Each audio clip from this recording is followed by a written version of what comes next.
Hello, and welcome to the podcast. My name is Anna Valentine, and I'm a licensed professional counselor, a registered yoga teacher, a registered drama therapist, and a PhD candidate. We're right here at the end in mind-body medicine with a specialization in integrative mental health.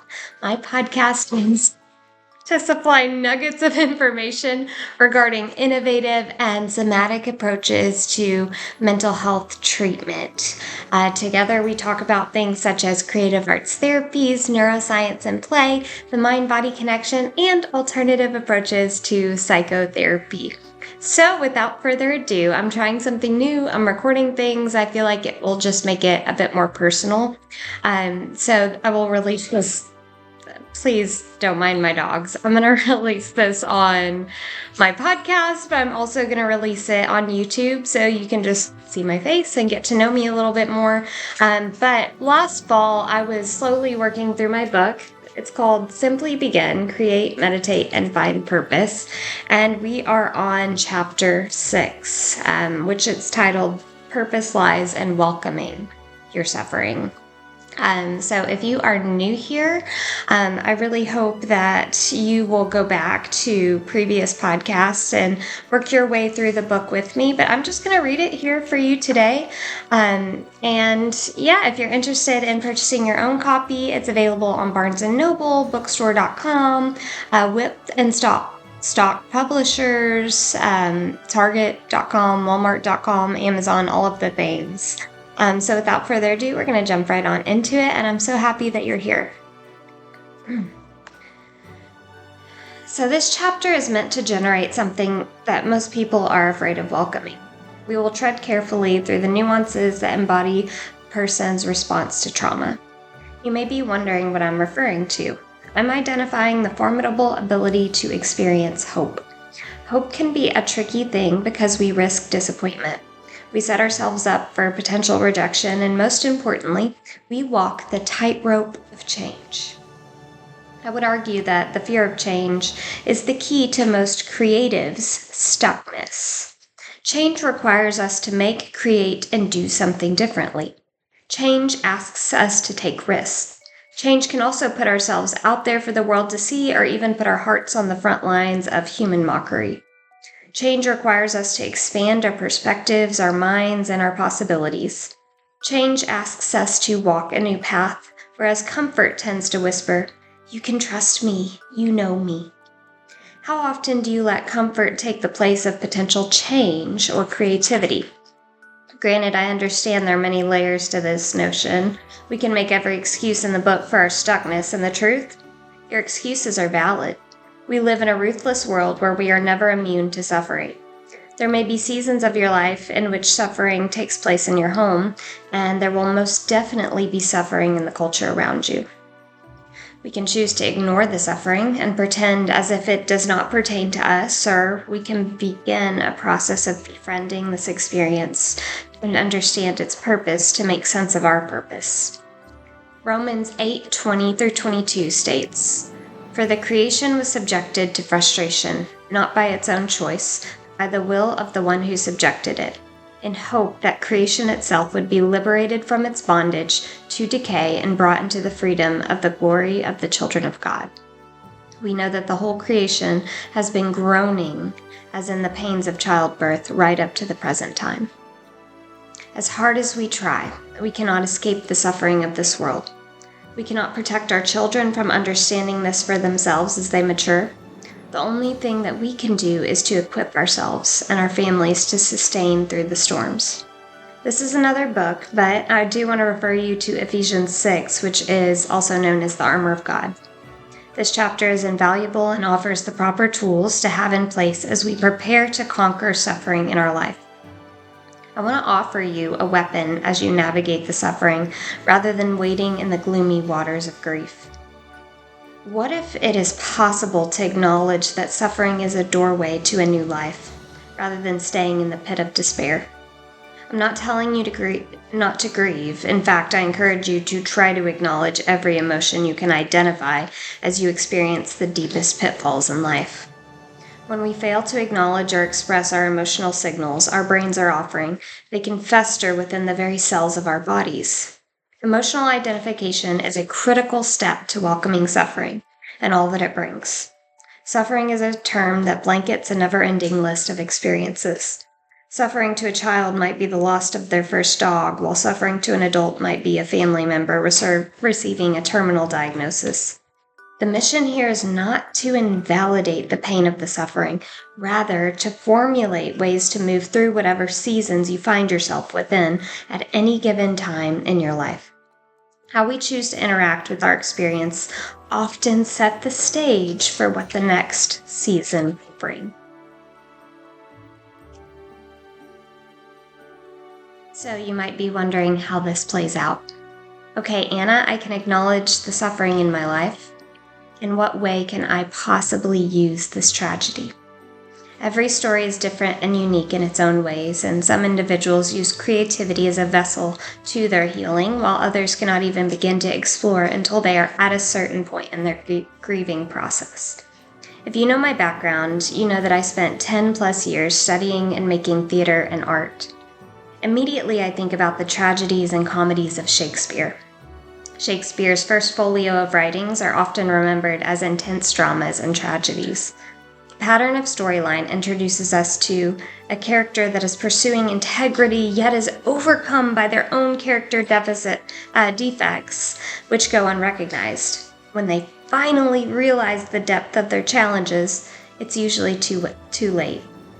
Edward Dowden, a 19th century literacy reviewer, theorized how tragedy, as conceived by Shakespeare, is concerned with the ruin or restoration of the soul and the life of a man.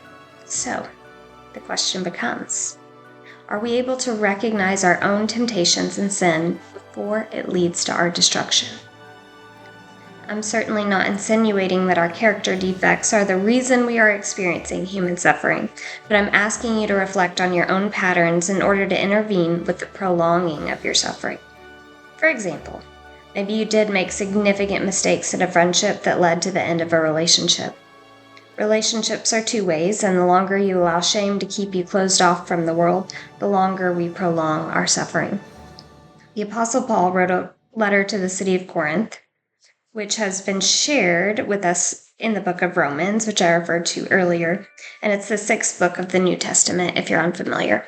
Paul proclaims, "Not only so, but we glory in our sufferings, because we know that suffering produces perseverance, perseverance, character, and character, hope. And hope does not put us to shame, because God's love has been poured into our hearts through the Holy Spirit who has been given to us." Suffering is inevitable. Suffering produces resilience and strength. I often use the analogy of a car dashboard when I'm teaching my clients about emotional identification. Now, if you're anything like me, I'm not automobile savvy. If my engine light happens to come on, I generally think, ooh, that's not good. But I certainly cannot tell you what it means. Our emotional signals are similar. If I experience a fit of rage, my immediate thought is, this is strong. When we work towards distress tolerance, we become less controlled by our emotional experience and more able to respond in an appropriate manner. Another confusing element to emotional regulation is making sense of how we can feel multiple emotions concurrently. We must understand how to identify, process, and regulate the emotions we experience. Apathy, the unassuming guest. As we've already discussed, we will continue to experience dips, suffering, and loss. While it can be natural to become overwhelmed or consumed by this truth, I've noticed how this pattern does not typically lead to developing dreams and pursuing goals. This truth can lead to something dangerous. I'm referring to apathy. Apathy is a sneaky visitor that can creep in the front door of our minds unassumingly. If we start to experience this flavor of emotion, I'm not suggesting we devalue its presence. Apathy can stem from ideas and thoughts such as never getting to where we want to be or that life will continue to disappoint us. From apathy to activated life. So, maybe you resonate with an idea of an apathetic mindset, and I want to encourage you with ideas of how to overcome this stuckness. Apathy tends to result from doing the same thing over and over. I'm sure you might have heard the quote, doing the same thing over and over and expecting a different result is the definition of insanity. So, what is the next step to overcoming apathy? I would argue that it lies within the title of this book, simply beginning. We want to work towards noting our apathy and acting as a result. Looking to the Word of God, the Bible uses the phrase hardening of the heart in many of the stories and Jesus' parables. So let's start with Ephesians 4:18. They are darkened in their understanding and separated from the life of God because of the ignorance that is in them due to the hardening of their hearts. Proverbs 28:14 states, "Blessed is the one who always trembles before God, but whoever hardens their heart falls into trouble." From a modern perspective, I'm intrigued how a hardened heart translates into our current cultural climate. I recognize that this is a book that is being written in 2023. I can only hope these ideas translate to years beyond this moment. Using a biblical understanding of this concept, I studied what characteristics and patterns led to a hardening of the heart. From a biblical reference, I noticed things like pride and arrogance were key contributors to the hardening of Pharaoh's heart. Another familiar theme of this concept exists within the moments of extreme disappointment and grief. It's inevitable that humans experience is a life of gifts, but also a wealth of trials. And I lost my place. I'll be right back with you. When we start to lose our spirit, we fall into pits of despair that can feel impossible to crawl out of entirely. If we can start to view disappointments and trials as opportunities for new life, this can aid in the process of softening our hearts, both towards others as well as ourselves. I dare you to find a time of suffering in your life that you felt destroyed you.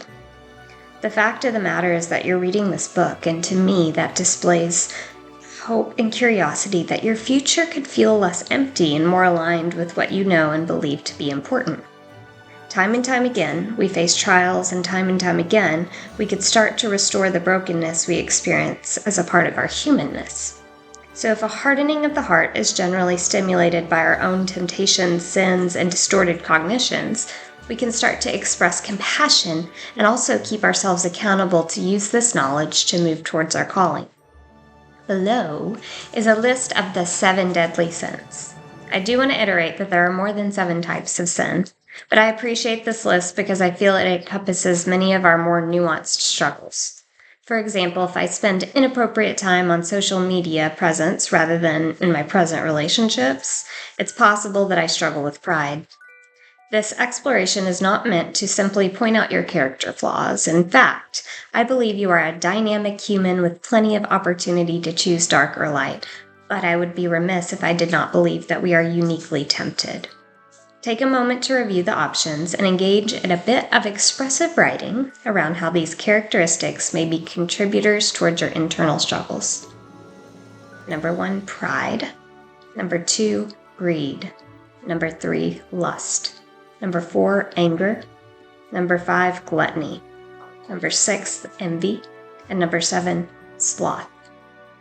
As a psychotherapist, this book is not directed towards those who are experiencing clinical depression, although through my treatment approach, I tend to use many similar tools. Take, for example, opposite actions. This is a tool and skill that comes from dialectical behavioral therapy, and this specific strategy is a game changer for many of my clients who I've worked with in the past. Opposite actions teaches the skill as a practice, as the name suggests. For example, if we biologically feel anger, what might it be like to respond with empathy and compassion? I know this sounds unnatural, but changing our response does hold the opportunity to elicit a different result. If we were to take this a step further, let's think about your stuckness. What emotions are coupled with your tendency to freeze or withdraw from taking steps towards your goals? If you experience bouts of shame, what might it be like to respond with a regulated tone, make eye contact, and exercise confidence? Fear can cause us to want to retract into our turtle shell. What would it take to keep pursuing your goals and build resilience? In the section below, I would like you to identify what emotions you feel are getting in the way of achieving steps towards your vision. If you want to write a book, maybe the feeling of inadequacy is at work in your mind. If you want to start exercising more, maybe the fear of dread is a barrier. Here's the thing. Emotions are true, but they do not always equate to the truth of our reality. So take time to explore this for yourself. I may feel inferior as a mom, but does that mean it's true? Write out your emotional blockages below. If you're watching or listening, I might encourage you to pause the podcast, get a piece of paper, get your phone, just take some notes about those emotional blockages or those cognitive distortions. And then we'll end with a reflective pause. I'm aware that my experience is going to be entirely different and unique to others that are on this road of transformation. That said, I do want to be honest about my process as I continue to mold this manuscript into what I hope it will become and what I know it will become. As I've stuck with the process, I feel as if I'm gaining traction in a positive, hopeful way. I feel as if I finally have a lot of ideas that have been swirling around in my head written down, and now the journey is to organize the ideas and expand upon them to provide applicable tools to my readers. I share all of this to encourage you to stick with the process that you are committing to achieving. Yes, it will be messy. Yes, it will be uncertain. But if we are aware of these truths, we can expect the process to be unlike anything we could have imagined. Stick with it. Oh no. So, that is our chapter 6. I might encourage you to go back, pause, think about some of these concepts. I know I'd throw a lot at you at one time, but y'all, this book was such a gift to write. It was so rewarding in the fact that I like to nerd out about this kind of stuff, and I have plenty of friends who I can reach out to about that, but this was a way to just kind of express all of these, kind of like it was describing all the messiness in my mind and put it down on paper for you to take what helps you and leave what doesn't. I guess a few updates from my life. I feel like that's always fun to share on the podcast. What's even going on? I guess on Mondays at 5 p.m. I am hosting yoga for stress and anxiety relief at March Christian Counseling in Hattiesburg, Mississippi. We are toying with the idea of a virtual option if you are interested in joining us. What else is going on in my life? Okay, so I just finished my first 12K on New Year's Day. I started running really with iFit last year, and I've really come to love it. I never thought I would be a runner. I always thought it would be too hard on my body. I don't know if I've ever shared this, but I'm going to share it right now because it feels relevant. So I am 32, I'm about to be 33 years old, and because of my history, if you've read my other book, Hope Alive, I struggled with anorexia for several years. I live with osteoporosis. I have very weak bones. This past year, I have started taking medication to hopefully help with them, but there's not a lot of clinical trials on the medication, and so hopefully it's working, hopefully it's not.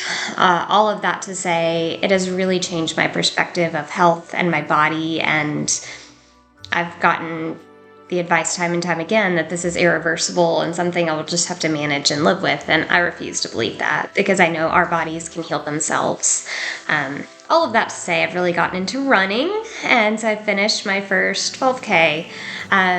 It was exhilarating. It was so much fun, and I do have to give full credit where it is due. I met a friend a couple of races back who won the overall for her division, not for the division, for women. It was a 5K, and I went up to her and I asked if she ran, and we've become friends. And because of her encouragement and her belief in me, I have continued my running venture, and we are going to prepare for a half marathon this year. So I'm so excited about that. That's just a side note of something I've really been enjoying. Two more exciting things. So on January 17th, iFit is going to be releasing my Portugal experience on its platform. If you're not a member, this might be a great time for a free trial to watch our stories. Y'all, everyone in Portugal who was there shared their heart and shared what fitness meant to them, how it's evolved over the years, and there are some really powerful stories and really great workouts. So January 17th, I'm so excited to see what they came up with. And then the very last announcement, so I got the opportunity to write a book of poetry, and I had a 10-day window.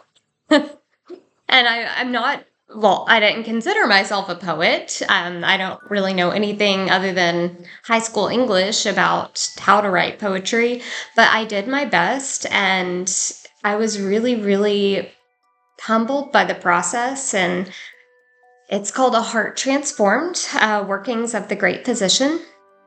And it is essentially my story of my relationship with faith, spirituality, and religion, and Jesus, and how it began as a child.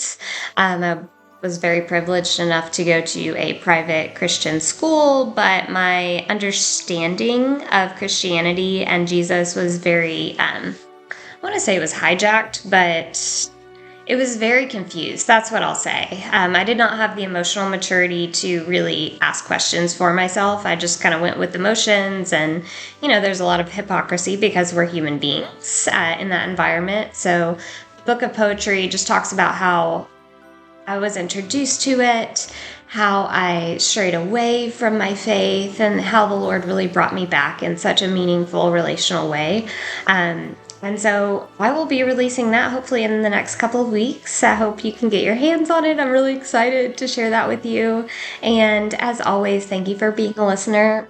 We'll see how this YouTube videoing goes, but it's really nice to just talk to you as a person. Stay tuned. I'm going to stick with it. That's a commitment to finish the book. We're over halfway through. So we're working our way through. We've had some heavy topics, but it gets brighter from here. So have a wonderful rest of your day, and I will talk to you soon.